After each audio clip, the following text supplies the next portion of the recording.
يا مساء الفل يا شباب، يا رب تكونوا بخير. النهارده حابب اتكلم معاك عن موضوع مهم جدا، وحقيقي الموضوع ده هيفرق في الحياة بتاعتك بشكل رهيب جدا. بس قبل ما نبتدي نتكلم عن الموضوع ده، ما تنساش تعمل لايك للفيديو وسبسكرايب للتشانل وتفعل زر الجرس وتقولي رأيك في الاخر في الكومنتس. تعال بقى نبتدي نتكلم عن الموضوع ده. الموضوع اللي هنتكلم عنه النهارده هو بخصوص التركيز يا شباب الخاص بينا، وده صراحة موضوع مهم جدا لازم نتكلم فيه. والسبب في كده ان التركيز هو عامل اساسي في الانتاجية بتاعتك، لان انت لو تركيزك ضعيف فتلقائيا ده ما فيهاش جدال اساسا هتلاقي الانتاجية بتاعتك ضعيفة، ولو التركيز بتاعك عالي تلقائيا برضه هتلاقي الانتاجيه بتاعتك عاليه. فطبعا اللي الانتاجيه بتاعته عاليه بينجز كتير في يومه، فبالتالي هتلاقيه بيحقق الاهداف بتاعته بشكل اسرع. فعشان كده مهم قوي نتكلم عن موضوع التركيز ده ونفهم ازاي فعلا ممكن نحسن من التركيز بتاعنا ونعليه شويه. فانا النهارده حابب اشارك معاك الطريقه اللي انا اتبعتها في عمل حاجه زي كده. تعالى كده نتكلم عن النقط دي واحده واحده كده. رقم واحد بالنسبه لي في النقط دي يا شباب هي تنظيم الوقت. تنظيم الوقت دي نقطه مهمه جدا في ان هي تأثر على التركيز بتاعك. يعني انت لو نظمت وقتك بشكل سليم تلقائيا التركيز بتاعك هيزيد، فالانتاجية بتاعتك هتزيد. فتعالى دلوقتي اوضح لك ازاي تنظم وقتك بشكل سليم، او الطرق اللي انا بتبعها بالفعل في تنظيم الوقت بتاعي. انا بالظبط بتبع طريقتين، وطريقتين عايز اقول لك فعالين جدا جدا جدا معايا، وعلى الاغلب هيكونوا فعالين معاك. رقم واحد في الطرق اللي بتبعها في تنظيم الوقت هي الاهداف الخاصة بيا. هتقولي ازاي الاهداف ليها علاقة بتنظيم الوقت؟ هقول لك الموضوع كله في طريقة اختيار الهدف بتاعك. يعني دلوقتي فلنفترض، تعالى ناخد مثال بسيط. شخص ناوي يبقى ويب ديفلوبر، موضوع بسيط يعني، او شخص حتى عايز يتعلم لغة عادية زي انجليش، الماني، ايا يكن يعني. فطبعا انت دلوقتي حطيت هدف، الهدف ده ممكن يكون كبير شوية، ومعنى ان الهدف كبير شوية ان الفترة اللي هتاخدها في تنفيذ الهدف ده ممكن تكون كبيرة. فلنفترض مثلا سنة عشان توصل يعني الى مستوى معقول. المهم دلوقتي ان انت لما حددت الهدف بتاعك فانت حددت الهدف النهائي، ده الهدف النهائي ده اللي انا عايز اوصل له في الاخر، تمام؟ فطبعا الهدف ده انا بقول مثلا في خلال سنة ان شاء الله ممكن اكون وصلت لنتيجة معقولة. الفكرة كلها هنا في ايه يا شباب؟ ان انت لما اديت فترة كبيرة جدا، والفترة الكبيرة دي حتى لو فترة معقولة بالنسبة للهدف، لكن هي فترة عامة كبيرة بالنسبة لك انت. يعني سنة بالنسبة لي وبالنسبة لك هي فترة كبيرة مش صغيرة. فبالتالي الفترات الكبيرة دي تلقائيا بتخلينا نسوف. يعني ايه نسوف؟ يعني عادي جدا لو فوتت النهارده مفيش مشكله، لو اجلت الموضوع ده للاسبوع اللي جاي مفيش مشكله، لو خلاص خليت الموضوع ده للشهر الجاي مثلا. ده تلقائيا بيحصل، واكيد ما حصلش معانا بس، ده بيحصل مع فئات كتيره جدا من الشباب. عشان كده انا مثبتها مبدأ الاهداف الكبيره بتخليني احط فترات كبيره، فبالتالي الفترات الكبيره دي انا تلقائيا مش بعرف اركز فيها. التسويف بيخليني مش مركز، كل شويه اجل الحاجه لغايه لما اتفاجئ ان مثلا عدى 6 شهور 7 شهور وما انجزتش بما فيه الكفايه، فاضغط نفسي في اخر كام شهر وما اطلعش للاسف بنتيجه كويسه، لان انا ضغطت نفسي في فتره صغيره عشان اخلص هدف كبير كان محطوط له سنه اساسا. فطبعا دي حاجه انا مش بحبها خالص، وتجربه مريت بيها اكتر من مره والنتيجه كانت سيئه. فكان الحل هنا يا شباب ان انا ابتدي اقسم الهدف الكبير ده لمجموعه من الاهداف الصغيره، عن طريق مثلا ان انا بشوف الرود ماب اللي ممكن امشي عليها عشان اوصل للهدف ده. يعني مثلا في حاله ان انت هتبقى ويب ديفلوبر، فانت عارف ان انت هتتعلم HTML مثلا، هتتعلم CSS، هتتعلم جافا سكريبت، في حاجات كده هتتعلمها عشان توصل في الاخر ويبقى اسمك ويب ديفلوبر. فطبعا انا ببتدي اشوف الرود ماب بتاعتي واقسم الهدف الكبير ده لاهداف صغيره. كل هدف من الاهداف دي ليه فتره خاصه بيه. يعني مثلا HTML هتاخد معايا اسبوعين، مثلا CSS هتاخد معايا شهر، مثلا جافا سكريبت هتاخد معايا شهر ونص، وهكذا. بدي فترة معقولة للهدف الصغير ده. فتلقائيا تركيزي في الفترة الصغيرة دي بيبقى كله منصب على نقطة محددة اللي هي انا هتعلم HTML. فإلى حد ما هتلاقي ان انت التركيز بتاعك افضل بكتير جدا من انت يبقى عندك هدف كبير كده خالص مش مقسمه لأهداف صغيرة. ودي نقطة انا بقولها لك عن تجربة، يعني ده انا جربتها كتير ولقيت بالفعل نتيجة مرضية. فانا بشاركك الموضوع ده دلوقتي. فعود نفسك اي حاجة انت نفسك فيها وعايز تنجزها، ابتدي خد الهدف ده قسمه لاهداف صغيره. يعني خد من وقتك شويه معلش وقسمه لاهداف صغيره، وكل هدف اديله فتره. انت تلقائيا دماغك بتتبرمج ان الهدف ده قدامه شهر فالمفروض اخلصه في شهر، فهتلاقي تركيزك تلقائيا زاد بنسبه معقوله عشان تلحق تخلصه في خلال الشهر ده. فدي بالنسبه لي اول نقطه هي الاهداف. تاني نقطه في تنظيم الوقت هي طريقه المذاكره. دي طبعا نقطة مهمة جدا، لأن كل واحد ليه طريقة مذاكرة مختلفة عن التانية، وكل واحد ليه أسلوبه اللي بيريحه، ودي حاجة يعني ما نقدرش نحط لها اسطمبة. لكن في كم نقطة كده ممكن تكون مشتركة ما بيننا كلنا، ألا وهي التركيز بتاعك وانت وبتذاكر. خليك عارف ان التركيز بتاعك كده بيتبع منحنى. تمام؟ المنحنى بيبقى ماشي كالآتي: انت بتاخد وقت، تمام، لحد لما توصل للمود بتاع المذاكرة، اللي هو خلاص انت بقيت في المود بتاع المذاكرة، تركيزك اكبر ما يمكن، وبتستمر على الفترة دي لوقت، وبعد كده بترجع تنزل تاني. فلو لاحظت افضل وقت تذاكر فيه هي الفترة اللي موجودة هنا، اللي انت فيها تركيزك افضل ما يمكن. لكن طبعا الفترة دي بقى، دي كده للأسف بتكون فترة سيئة جدا ان انت تذاكر فيها، لان تركيزك بيبتدي يقل تدريجيا لحد لما توصل ان هو تقريبا يعني اقل ما يمكن. فبالتالي حتى لو ذاكرت ساعتين 3 4 بالتركيز ده اللي هتنجزه كنت ممكن تنجزه حرفيا في نص ساعة. فعشان كده مهم جدا ان انت تنظم طريقة المذاكرة بتاعتك عشان دايما تذاكر في النقطة دي. دي اهم حاجه بالنسبه لي، ودي حاجه انا بتبعها. طبعا في تكنيكس كتيره جدا عشان تطبق الكلام ده. من التكنيكس اللي متبعه ان انت مثلا تقول انا هذاكر 20 دقيقه واخد مثلا ريست 5 دقايق، واكرر الموضوع ده: هذاكر 20 دقيقه واخد ريست 5 دقايق، وهكذا. فالمنحنى بيبقى ماشي بالمنظر ده. بص اهو، انت بتوصل للبيك بتاعك وتذاكر شويه، وقبل ما البيك بتاعك يبتدي ينزل تبتدي تاخد الريست ال5 دقايق وترجع تعمل نفس الكلام. قبل ما يبتدي ينزل تاخد ريست وترجع تكمل. تمام؟ فبالتالي الاسلوب ده بيحافظ على التركيز بتاعك اطول فترة ممكنة طول ما انت بتذاكر.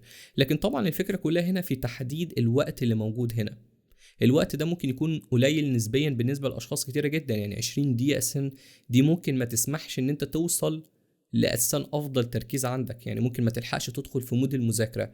فدي بتختلف من شخص للتاني، لان انت مدرك طبعا ان للاسف دلوقتي بسبب ان احنا اتعودنا من السوشيال ميديا ان احنا ناخد يعني شوت من الدوبامين كده بسبب الفيديوهات القصيرة اللي هي بتبقى دقيقة او اقل، احنا تلقائيا تركيزنا شبه معدوم اساسا. فمهم جدا في النقطة دي ان انت تبتدي بالتجربة طبعا، يعني كل مرة مثلا تجرب ان انت تذاكر 20 دقيقة وتريح 5 وهكذا.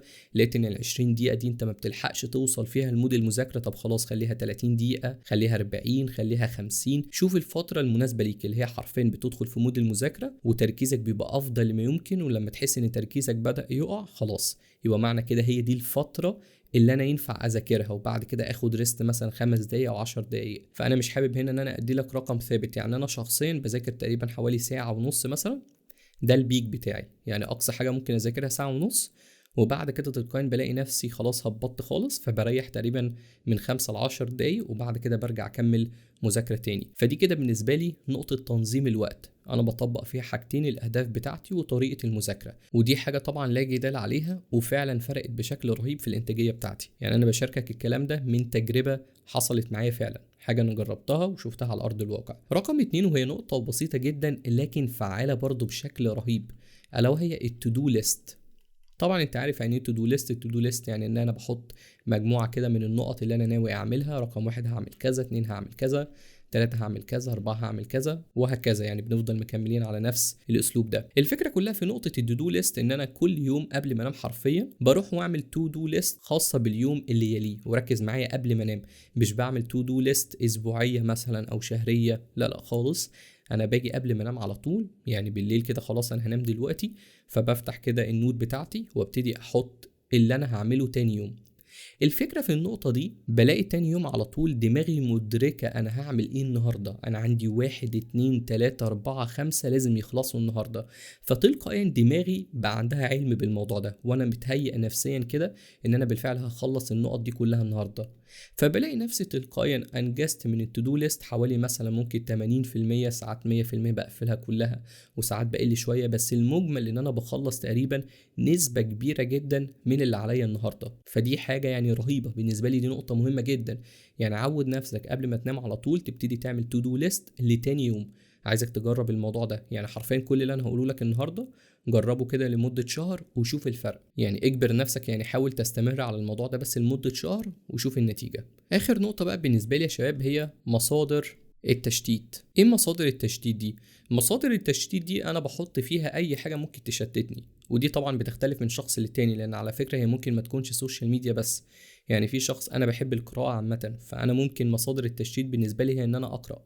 يعني انا ممكن اضيع مثلا ساعتين 3 بقرا بس. طبعا ممكن اكون فعلا بستفاد من الفتره دي، لكن للاسف برضه انا ما خلصتش اللي عليا في يومي. فبالتالي في رقم 3 بحط مصادر التشتيت بشكل عام، ايا تكن بقى كانت المصادر ايه. زي ما قلت لك ممكن تكون السوشيال ميديا مثلا، ممكن تكون القراءه بالنسبه لي، وممكن تكون حاجات تانية. كل واحد وليه النقط المختلفه اللي ممكن فعلا تشتته وتاخد جزء من يومه. بالنسبة بقى للنقطة دي أنا ابتديت بالفعل أبعد مصادر التشتت عندي عن طريق استخدام طريقة بسيطة جدا بصراحة، لكن هي طبعا ممكن ما تكونش مناسبة ليك، لكن أنت ممكن تعمل حاجة شبيهة ليها. يعني أنا عملت إيه يا شباب في النقطة دي؟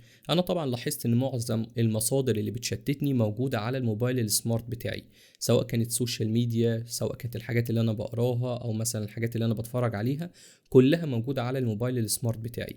فبالتالي قررت ان انا لفتره لا تقل عن 6 شهور هستغنى عن الموبايل بشكل نهائي. الموبايل السمارت بتاعي استغنيت عنه وجبت موبايل كده بزراير لقيته في البيت. قررت ان انا هبتدي استخدم الموبايل ده. صراحه كانت حاجه صعبه، خصوصا ان انا بستخدم برضو الموبايل بتاعي في حاجات يعني مش كلها تضييع وقت، ممكن تكون حاجات مهمه ليها علاقه بشغلي والى اخره.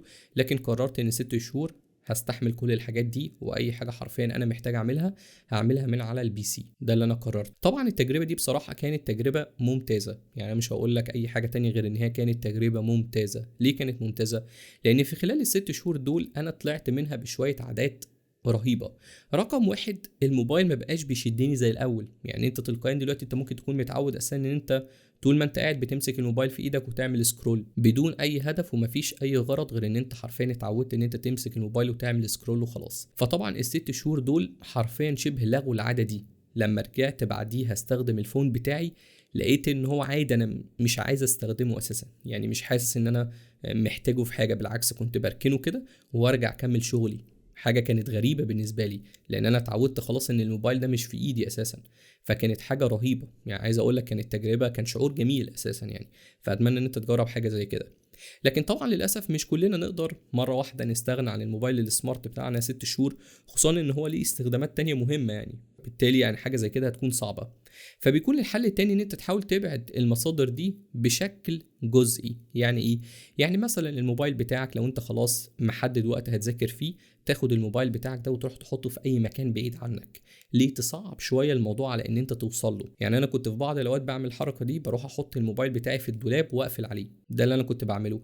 الحركه دي حركه بسيطه، يعني انا ممكن بالفعل اقوم دلوقتي اجيب الموبايل بتاعي، لكن لان هو مش موجود قدامي ده صعب الموضوع شويه. فبالتالي خلاص قررت ان انا اذاكر، ولما اخلص مذاكره ابقى اروح ابقى اروح اجيبه. فبالتالي دي حاجه حاول تطبقها زي ما قلت لك، سواء بشكل كلي عن طريق ان انت تستغنى عن المصادر دي بالكامل لفتره كبيره، او بشكل جزئي عن طريق ان انت تصعب شويه الوصول للنقط دي. فحرفيا هتلاقي ان انت دلوقتي مفيش حاجه بتشتتك، مفيش حاجه بتشتتني. يعني انا زهقان، طب انا زهقان هعمل ايه؟ هقوم اذاكر. فبالتالي دي نقطه مهمه جدا، لان انت ممكن توصل لعاده لطيفه جدا اللي هي انت دلوقتي بتزهق اصلا من الموبايل. يعني الموبايل ده بالنسبه لي ما بقاش ممتع زي الاول.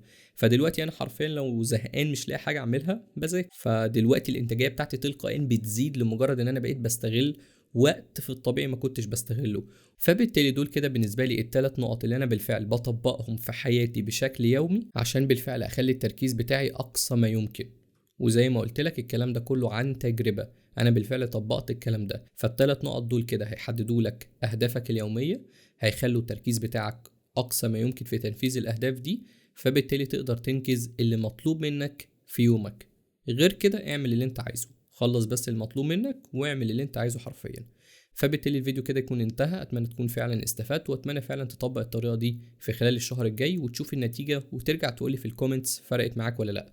بس بكده يكون الفيديو ده انتهى، واستناك الفيديو الجاي ان شاء الله، ومع السلامه.